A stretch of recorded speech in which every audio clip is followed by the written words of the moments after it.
So Grok 4, a new model from Elon Musk's XAI, just dropped and it's looking pretty promising in terms of benchmarks. And it was just integrated in Cursor just a few minutes ago. So in this video, I'm going to give it a test run and build a small app to see if it's going to be powerful enough to help build AI apps fast without the need to write code. Hey, I'm Rob Shocks and I help entrepreneurs build full apps with AI without writing any code. And with over 30,000 subscribers and 400 plus members in my community and course, we'd love to have you in there. Okay, enough talk. Let's see how much of an app we can get built in 20 minutes. So we're going to put Grok up against Claude 4 to build out this AI powered to-do app. So basically you can put in whatever to-dos you have on your mind and then AI will go and generate the first steps in order to get that done to help unblock you in your task process. So I can add in any tasks that I want, add in a description, and then it will do some AI powered task planning for us. So that's what we're going to try and build with Grok and also with Claude at the same time and compare them both together. We're going to use a totally modern and popular stack here. We're going to use React, Next.js, Prisma, NeonDB. This is a full stack application. You're going to learn a ton by following this process. What we'll cover here is essentially the foundation for you to cover and build out any kind of app that you want going forward. And Cursor has also introduced plan mode. So we're going to see how to-do lists work within Cursor as we build out our app. So right now you can access Grok at grok.com or at x.ai. Access to Grok 4 is going to set you back $300 a year, or of course just $30 a month if you want to pay monthly. And the context window is up around 128,000 tokens. So that's fairly comparable to other models outside of Gemini. There is also a super Grok heavy mode, and that's $300 a month. And that seems to perform better in some benchmarks, but I've yet to test it out myself. And it's giving you increased token access as well. Now, because Grok has an API, it's already integrated into Cursor, the popular AI editor. So you can run Grok 4 via Cursor on the $20 a month plan.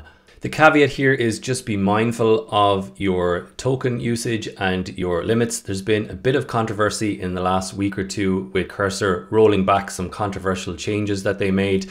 So I'm going to tread carefully here as I use this model. So if we take a quick look at the Arc AGI leaderboard here, you can see that Grok 4 thinking is performing quite well here. The closest one on the list here is Claude 4 Opus. Performing at 8.6% on AGI2, and Grok 4 is almost double that at 16.2. I haven't yet seen any reliable information on how well Grok 4 performs in terms of web development. I'm sure those will leak out over the next couple of days, but it's also good to know that this model isn't specifically optimized for web development. There's another version of this due to come out in the coming days, which is supposed to be designed specifically for software development engineering. And then interestingly, here is the price difference, $3 for a million tokens of input, $15 here in the output, compared to $15 for the input and $75 on Opus. That is a big difference. So let's check it out building an actual web app. Open up Cursor and go to Open Project. Create a new folder anywhere you want and then open it. To enable Grok 4, you're going to need to make sure Cursor is updated. So just check for updates up here and then go to Settings, go to Models, and then scroll down. You should see Grok 4 here in the list. You might have to click View All Models and make sure that's enabled. And then up here, you should be able to select it from the drop-down list. I like to use my voice as much as possible, and my current favorite is Aqua Voice. It's worth checking out. So I just hit a button here and I can put the input box here and I can start my prompt. Let's install Next.js in this folder and also add shadcn and lucid icons. Bear in mind that Grok 4 literally launched a couple of hours ago, so we might be seeing rate limits, we might be seeing speed and latency issues. I'm going to give it the benefit of the doubt. We saw the same thing when Gemini came out first and then it settled a little bit more, but let's see how we go. Performing pretty fast here. Went to install shadcn, realized it was using an outdated command and then recorrected to shadcn. That's pretty good. Installing Lucid React. That was pretty fluid, I have to say. I'm impressed so far. First prompt anyway. Okay, so let's test it out. I just opened a terminal. You can go to terminal, new terminal here, or hit Command J, and we're going to type in npm run dev. And this will run a development server to see if Next.js was properly set up. It's on localhost 3000. So if I just click on that, it should load up for us, and boom. So that worked fine. Okay, so I've got a million ideas flying around, building apps, testing agents, managing content, and keeping that chaos organized. You know, it takes serious systems. That's where Monday.com comes in. It's super visual, totally flexible, and lets me track everything at a glance, which I really like. But here's where it gets pretty cool. Monday.com just went AI first. They've added AI blocks, so you can drop in smart actions like summarizing tasks, updates, extracting info from files, categorizing tasks by urgency or sentiment, all straight into your workflow. So even better than that, they're rolling out something called a digital workforce. So think of it as a team of AI-powered specialists like a campaign manager, product analyst, onboarding helpers, and they're actually doing real work for you. And of course, it's got an API and now supports MCP integration, and you know I love that. If you want your workflows to literally think with you, hit the link in the description. My viewers can give Monday.com a try for free. So with AI, you always want to be constantly saving. So that's a good time to go and hit this little version control button here for Git. These are all the changes that were made. Let's add those in to stage them. And then click this little button here. It will generate a commit message and it breaks down exactly what happened. And then we can just hit commit. So now we've pretty much saved our progress. We can go back to that if something goes wrong.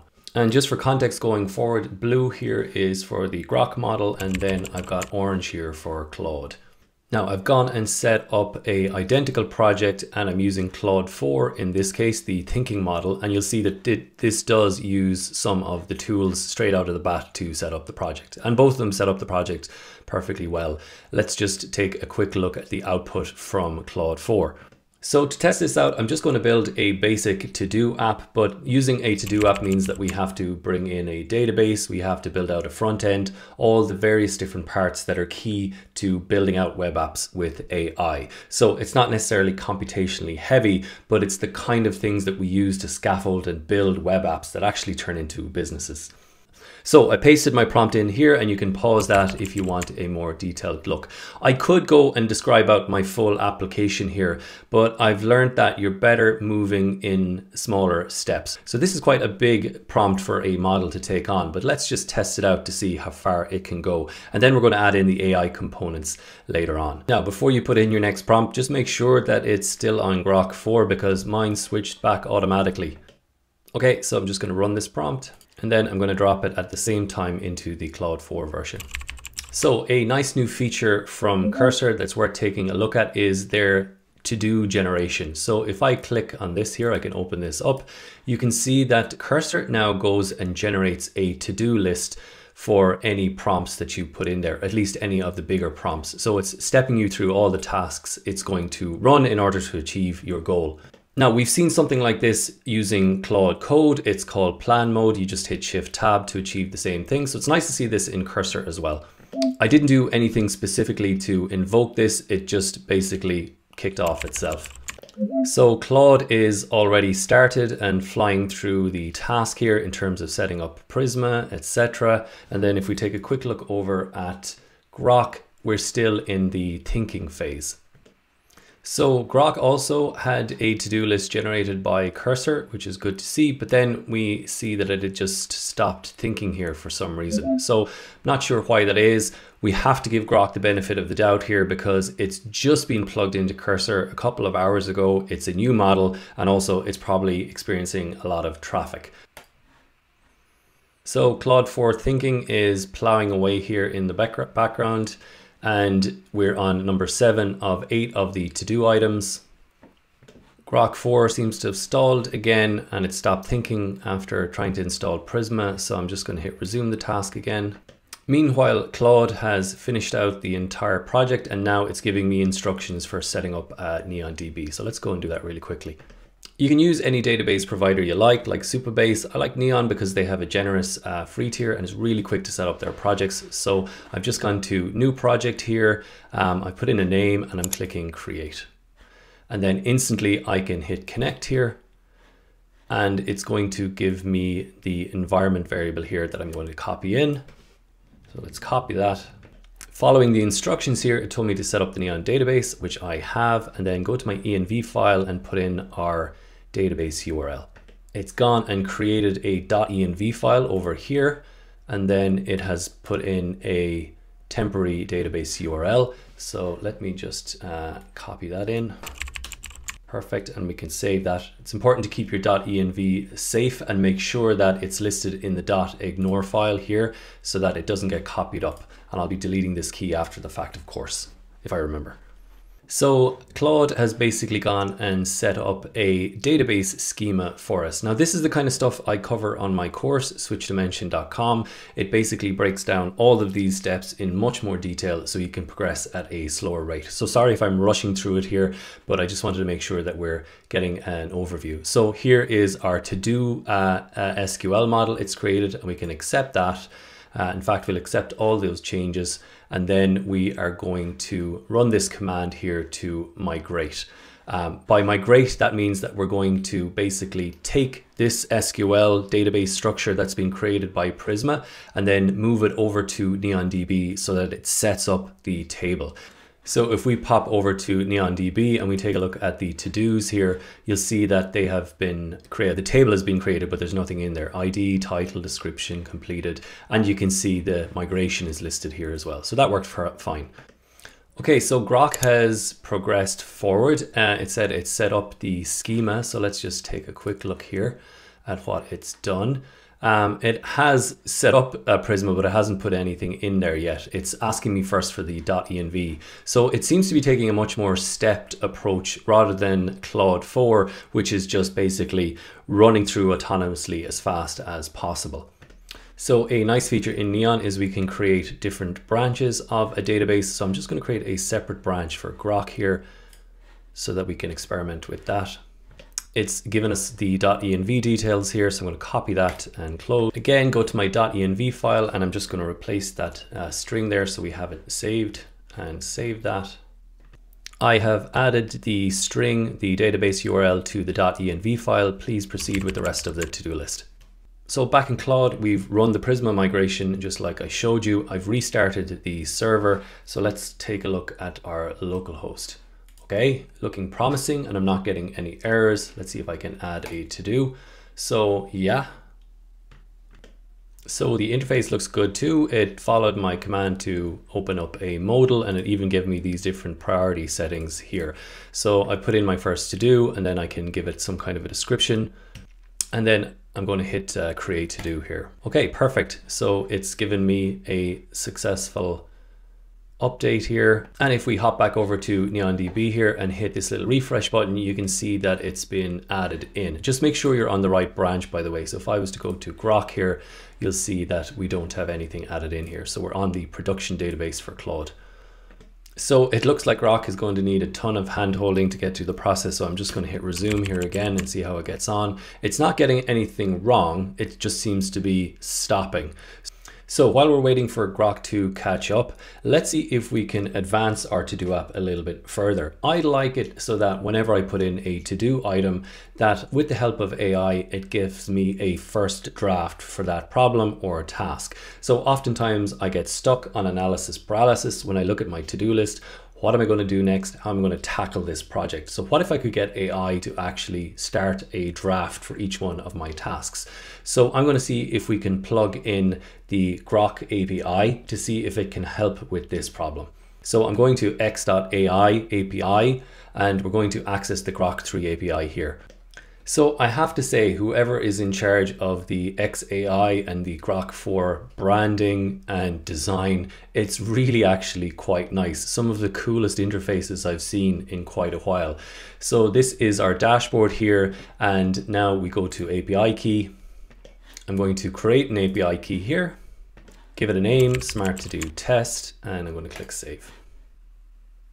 Just going to copy that key while we have it.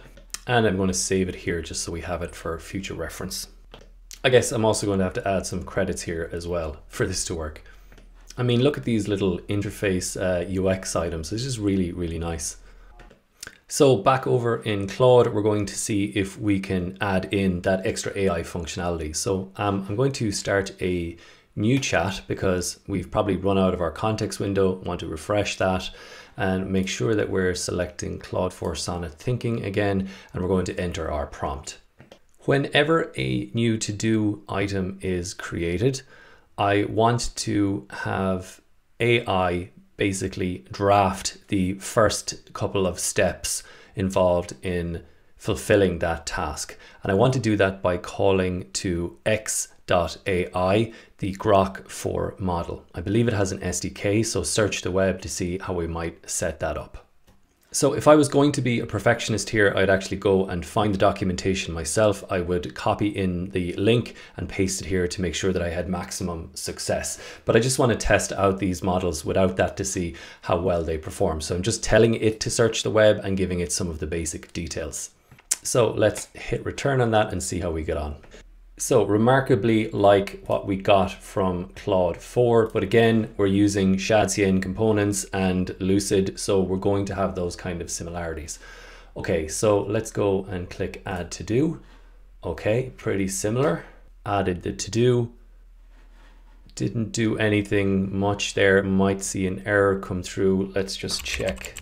Okay, looks like a simple error. We didn't generate the Prisma client. That's just a step that I should have run, but at least I should have been reminded to do that. No, not necessarily. Okay, I'll just run that step myself. So again, this is all stuff I cover in my course if you want to go into greater detail.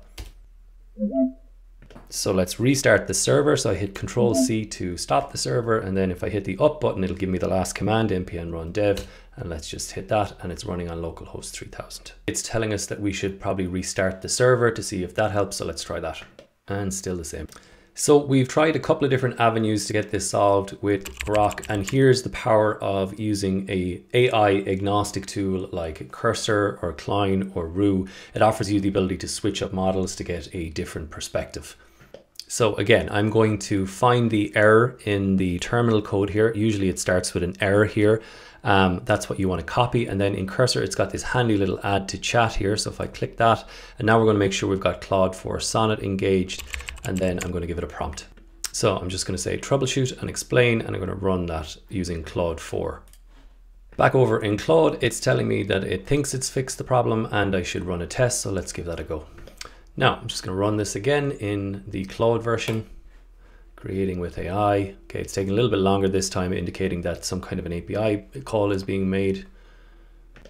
And boom, it's worked. It's given us our first steps, and I can even click more steps here, and it gives me a complete breakdown of how I should take on this task. Pretty cool. Let's try it with something else.